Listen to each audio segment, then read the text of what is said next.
Hey guys, welcome everyone to another edition of Alternative Me.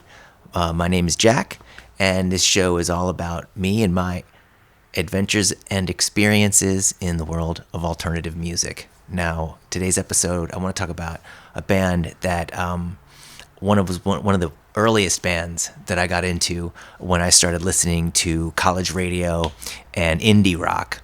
And this band is called Sebadoh.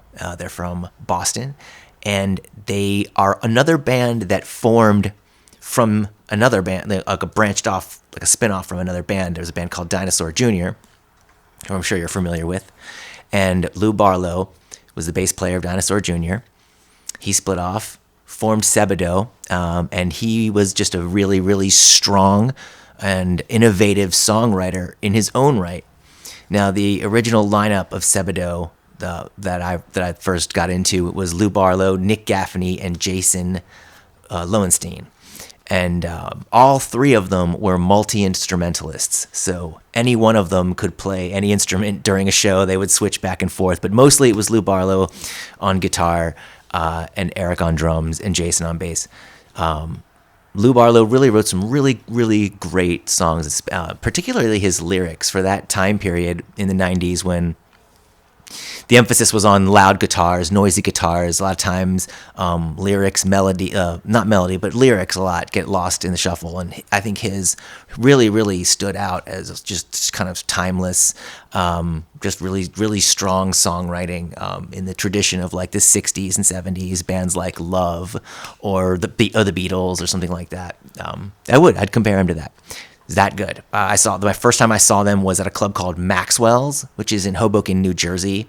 It's a really cool you have to get there from the city, you have to take the PATH train. And then you get into Hoboken, and then you have to walk this around the block, and you overlook this ledge that you can see the entire skyline of Manhattan. It's actually really cool. It's one of my favorite clubs.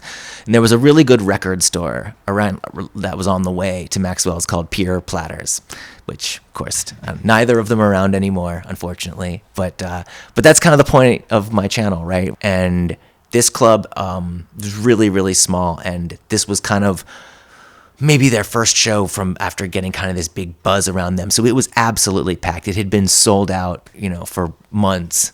And the crowd was just so they were just kind of so drunk and noisy that the band couldn't like hear themselves. And the band was just sort of like, Lou was like, he looked at the crowd and was like, it's such a shame that you guys aren't listening to me because my lyrics are so important.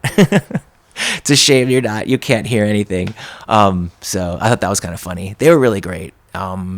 I saw them several other times, but that was the one that I really remembered because there was this huge buzz around them. I remember the first time I heard Sebadoh, it was kind of by accident because I had bought a various artists. There was a Sub Pop collection of all their artists, and Sebadoh just happened to be on it, and I really loved the song. I loved everything about it. I loved Lou Barlow's voice. I loved the lyrics. I loved the guitars. So that was one of the first Sub Pop records that I got, and I think from that moment on, I was in love with Sebadoh. They didn't come to New York City very much. I'm not really sure that they even really toured that much, like early on. They didn't get too much mainstream success. I think they got they made a couple of videos. A few of them were on MTV, and there was a push. I think towards the end, there was at one point they were signed to both Sire and Sub Pop at the same time. So there was kind of a push, I think, for them to go a little bit more mainstream. I don't think they ever really quite got over that tipping point. But as far as like the indie rock world and the alternative rock community, they're legends. They're, I think, in a lot of people's top 5 bands of the 90s, and they were sort of a breath of fresh air coming out of an era where everything was kind of big rock, big guitars, big production. Sebadoh was very lo-fi. Everything they recorded kind of sounded like it had been done on a tape recorder, which I thought was really innovative because when something is recorded in a lo-fi way, the strength of the songwriting is what really shines through. It's about another band I feel like that way about is Guided by Voices. We'll talk about them at another time, but for right now, Sebadoh was definitely one of the most important bands of the '90s. I really think if you should go back and check out their albums Bubble and Scrape and Bake Sale and Harmacy. Those are my three favorites. And then they also had another one called Smash Your Head on the Punk Rock, which is also they're all really good records. They're all very different, and then they kind of get a little bit more in the production sense. They get a little bit more advanced as they go on. But definitely you want to hear Bake Sale, Harmacy, and Bubble and Scrape. Those are my three favorites. Yeah, slipped through the crack. Like that's what I'd say that about Sebadoh is I think they slipped through the cracks. I think they should have been. They should have gotten a little bit more recognition. College radio was a very instrumental part in their success. In fanzines, magazines made by fans that they were just doing DIY kind of stuff. Mom and pop record stores. All this kind of stuff is what helped them out. Word of mouth, and of course they got great reviews. All the magazines loved them. They were critics' darlings. So across the board, Sebadoh should have had a little bit more success, but again, that mainstream success might have eluded them because MTV was sort of changing its focus from rock music over to more television show stuff like Real World.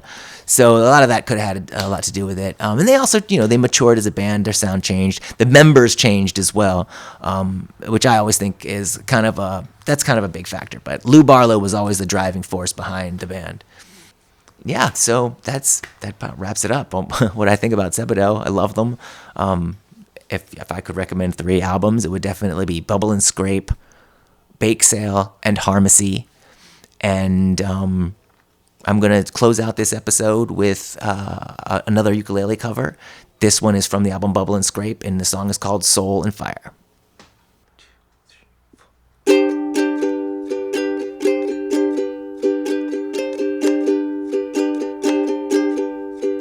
All a matter of soul and fire, infatuation, true desire, the thrill of discovery, divine intervention, cruel, cruel change, the pain of rejection. As you walk away, think of all the joy we shared. If you decide you need me, I'll be wondering if I care. Not there to soothe your soul, friend to tender friend, but I think our love is coming to an end. King Persuader, congratulations. You share her heart, you bought her soul. Princess Confusion, come to me again, saying goodbye, so much fun. When you walk away, feel the freedom in your heart. It's a joy in letting go, free to find a love apart. But when I lose control, I need a kind, forgiving friend.